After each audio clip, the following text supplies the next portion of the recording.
Hi dear students, എല്ലാവർക്കും പുതിയ വീഡിയോയിലേക്ക് സ്വാഗതം.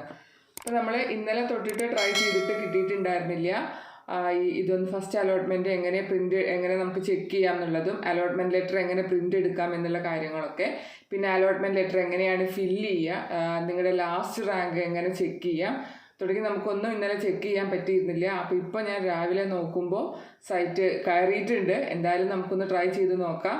ഓക്കെ, അപ്പോൾ നമുക്ക് സ്റ്റാർട്ട് ചെയ്യാം.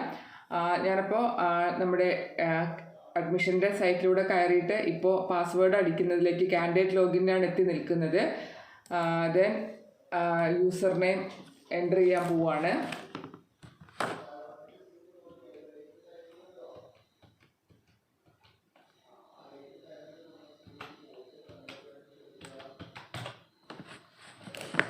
ഏത് സ്റ്റെപ്പ് വരെ പോകുന്നൊന്നും അറിയില്ല. എന്തായാലും നമുക്ക് ചെയ്ത് നോക്കാം. സൈറ്റിൻ്റെ കാര്യം ഇഷ്ടത്തിലാണ്.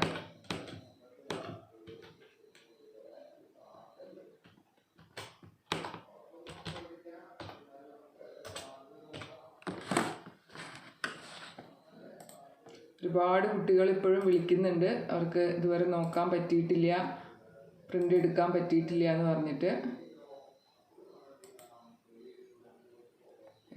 വീണ്ടും അടിക്കാനാണ് പറയണത്. നമുക്കൊന്നുകൂടെ നോക്കാം. ഇന്നലെ രാത്രി 11 മണിക്ക് എനിക്ക് ഫോണിലൊന്ന് നോക്കാൻ പറ്റിയിരുന്നു, പക്ഷേ സിസ്റ്റത്തിൽ കിട്ടുന്നുണ്ടായിരുന്നില്ല.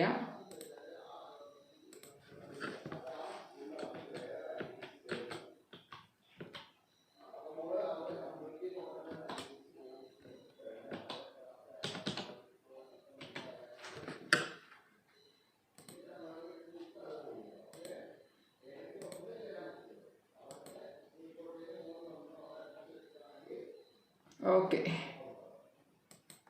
നമ്മളിപ്പോൾ ഇതിലേക്ക് കിട്ടിയിരിക്കുകയാണ്. Congratulations, you have got allotment എന്നുള്ള കാര്യങ്ങളൊക്കെ കാണാം. Admission date 23/9/2021. അഡ്മിഷൻ ടൈം 3:45 മുതൽ 4 മണി വരെ എന്നുള്ളതാണ്. ഈ കാര്യമാണ് നിങ്ങൾ ശ്രദ്ധിക്കേണ്ടത്. നിങ്ങളുടെ അഡ്മിഷൻ ടൈം എത്രയാണ്, അഡ്മിഷൻ ഡേറ്റ് എന്നാണെന്നുള്ളതാണ് ആദ്യം നമ്മൾ ശ്രദ്ധിക്കേണ്ട കാര്യം. ഓക്കെ, ദെൻ ഇനി ഇവിടെയാണ് നമ്മുടെ ലിങ്ക് ഉള്ളത്, ഫസ്റ്റ് അലോട്ട്മെൻറ്റ് റിസൾട്ട്. അപ്പോൾ നമുക്കിനിപ്പോൾ സെക്കൻഡ് അലോട്ട്മെൻറ്റ് വരുമ്പോൾ നിങ്ങൾ ഇവിടെ തന്നെയാണ് നോക്കേണ്ടത്. ഇവിടെ എന്ത് വരും? സെക്കൻഡ് അലോട്ട് റിസൾട്ട് എന്ന് വരും. ഇപ്പോൾ എന്താണ്?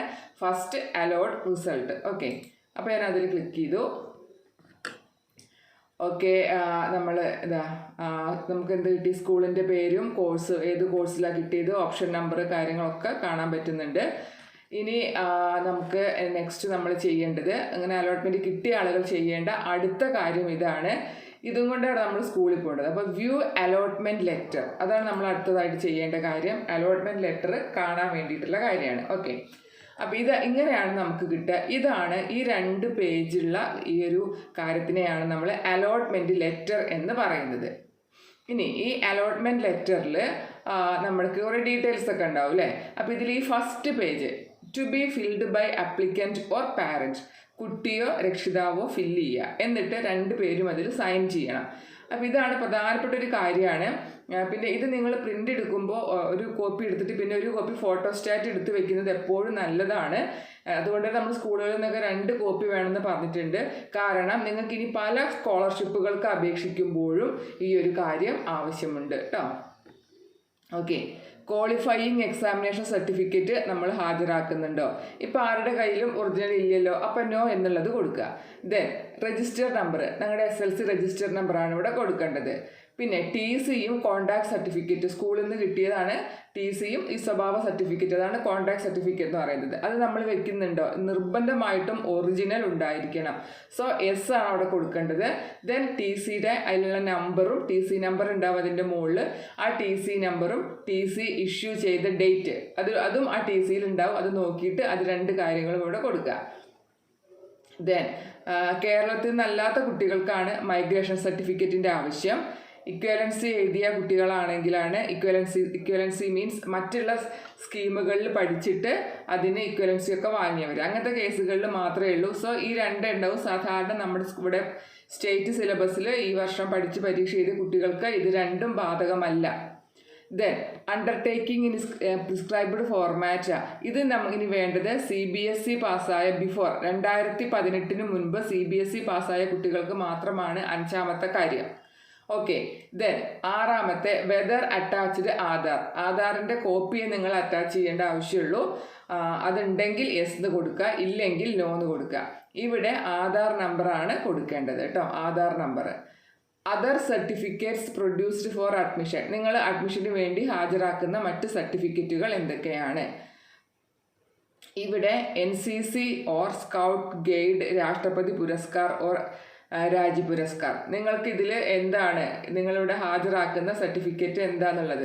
അപ്പോൾ ഇവിടെ നമ്മളിപ്പോൾ അപേക്ഷിച്ചത് ഈ കുട്ടി എന്തിലാണോ അപേക്ഷിച്ചത്, അപ്പോൾ ഇവിടെ അല്ലേ കുട്ടി അപേക്ഷിച്ചത് NCCയിലാണ്. അപ്പോൾ അതുകൊണ്ട് ആ NCCയുടെ സർട്ടിഫിക്കറ്റാണ് ഇവിടെ പ്രൊഡ്യൂസ് ചെയ്യേണ്ടത്. ഓക്കെ. ഇപ്പം നിങ്ങൾ സ്കൗട്ട് ആണെങ്കിൽ അതിൻ്റെ സർട്ടിഫിക്കറ്റ്, അല്ല നീന്തലാണെങ്കിൽ അതിൻ്റെ സർട്ടിഫിക്കറ്റ്. അപ്പോൾ നമ്മൾ എന്താണോ ക്ലെയിം ചെയ്തിട്ടുള്ളത് അതിൻ്റെ സർട്ടിഫിക്കറ്റുകൾ അവിടെ ഉണ്ടാവണം. ദെൻ സെക്കൻഡ് ലാംഗ്വേജ് ഏതാണ് എന്നുള്ളതാണ്. ഇപ്പോൾ ചില സ്കൂളുകളിൽ മലയാളം അറബിയാവും, ചിലയിടത്ത് മലയാളം ഹിന്ദി ആയിരിക്കും, ചിലയിടത്ത് മലയാളം ഹിന്ദി അറബി. നിങ്ങൾ എടുക്കുന്ന സെക്കൻഡ് ലാംഗ്വേജ് ഏതാണ്, നിങ്ങൾക്ക് വേണ്ട സെക്കൻഡ് ലാംഗ്വേജ് ഏതാണ്, ആ സ്കൂളിലുള്ളതിൽ നിങ്ങൾക്ക് ഏതാണ് വേണ്ടത് അതാണ് ഇവിടെ എഴുതേണ്ടത്. ദെൻ ഇവിടെ കുട്ടി ഒപ്പിടണം. ദെൻ ഇവിടെ പാരൻ്റ്, രക്ഷിതാവ് ഒപ്പിടണം. ഇത്രയാണ് ഇതിൽ നമ്മൾ ചെയ്യാനുള്ള കാര്യം. ഇതിനി അഡ്മിഷൻ സമയത്ത് അടയ്ക്കേണ്ട ഫീസ് എത്രയാണ് എന്നുള്ളതാണ്. ഇതിപ്പോൾ 755 രൂപ ഫീ പേയ്മെൻറ്റ് വരും. പിന്നെ 500 രൂപ PTA അടക്കം 1255 വരിക.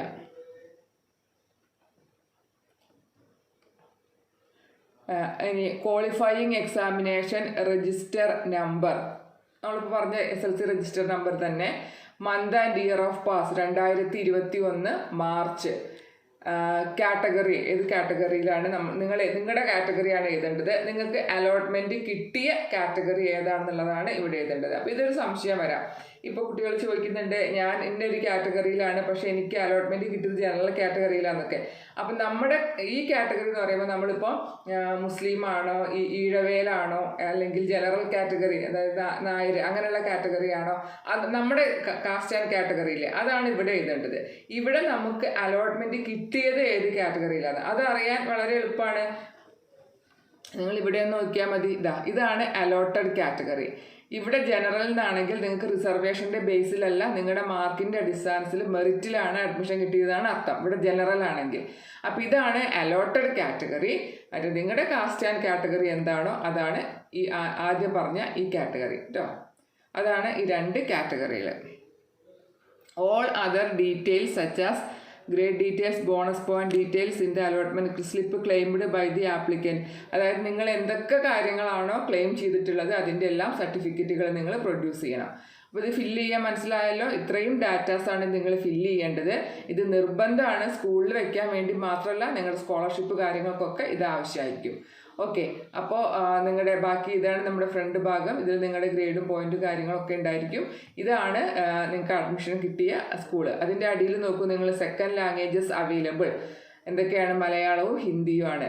അപ്പോൾ ഇത്രയും കാര്യങ്ങളാണ്. ഇതാണ് നമ്മുടെ അലോട്ട്മെൻറ്റ് സ്ലിപ്പ് അല്ലെങ്കിൽ അലോട്ട്മെൻറ്റ് ലെറ്റർ എന്ന് പറയുന്നത്. ഇത് ഈ രീതിയിലാണ് ഫില്ല് ചെയ്യേണ്ടത്. ഇനി മറ്റൊന്നുള്ളത് വ്യൂ യുവർ റാങ്ക് ഡീറ്റെയിൽസ് എന്ന് പറഞ്ഞൊരു കാര്യമുണ്ട്. ഓക്കെ, അതപ്പോൾ ഈ സെഷൻ ഔട്ടായിട്ടുണ്ട്. ആ വ്യൂ യുവർ റാങ്ക് ഡീറ്റെയിൽസിൽ ഇപ്പം നിങ്ങൾക്ക് ഫസ്റ്റ് ഓപ്ഷനിലല്ല കിട്ടിയതെങ്കിൽ നമുക്ക് എന്ത് ചെയ്യാൻ പറ്റും, നമ്മുടെ ബാക്കിയുള്ള ഡീറ്റെയിൽസൊക്കെ കാണാൻ പറ്റും. അതായത് നിങ്ങൾ അപേക്ഷിച്ച ഓരോ സ്കൂളിലും നിങ്ങളുടെ റാങ്ക് എത്രാമതായിട്ടാണ് കിടക്കുന്നത് എന്നുള്ളത് അറിയാൻ നിങ്ങൾക്ക് പറ്റും. ഓക്കെ. അപ്പോൾ അത് വെച്ചിട്ട് നമുക്ക് നിങ്ങളുടെ നെക്സ്റ്റ് അലോട്ട്മെൻറ്റിൽ നിങ്ങളുടെ സാധ്യതകൾ മനസ്സിലാക്കാൻ പറ്റും. ഇനി മറ്റൊരു സൗകര്യം ഈ സമയത്ത് ലഭ്യമായിട്ടുള്ളത്, നിങ്ങൾ കൊടുത്ത ഓപ്ഷനിൽ നിങ്ങൾക്ക് താല്പര്യമില്ലാത്ത ഏതെങ്കിലും സ്കൂളോ കോമ്പിനേഷനോ ഉണ്ടെങ്കിൽ ഇപ്പോൾ അത് ഒഴിവാക്കാനുള്ള ഒരു സൗകര്യം ലഭ്യമാണ്. എന്നിട്ട് നമുക്ക് താല്പര്യമുള്ള കോമ്പിനേഷൻസ് മാത്രം നിർത്താം. അതൊരു സൗകര്യം. മറ്റൊന്ന്, നിങ്ങൾക്കിപ്പോൾ കിട്ടിയത് 3ാമത്തെ ഓപ്ഷനാണ്. പക്ഷേ നിങ്ങൾക്ക് ഇതിൽ സാറ്റിസ്ഫൈഡ് ആണ്, ഇനിയിപ്പോൾ ഇത് മതി എന്ന് തോന്നുന്നുണ്ടെങ്കിൽ ബാക്കിയുള്ള ഓപ്ഷൻസ് ക്യാൻസൽ ചെയ്തുകൊണ്ട് ആ കിട്ടിയ സ്കൂളിൽ സ്ഥിരപ്രവേശനം നേടാനുള്ള ചാൻസും നിങ്ങൾക്കിപ്പോൾ ലഭ്യമാണ്. വേറൊരു കാര്യമുള്ളത്, നിങ്ങൾക്കിപ്പോൾ കിട്ടിയത് 3ാമത്തെ ഓപ്ഷനിലാണ്. ഓക്കെ, അത് നിങ്ങൾ താൽക്കാലികമായിട്ട് അഡ്മിഷൻ എടുത്തു.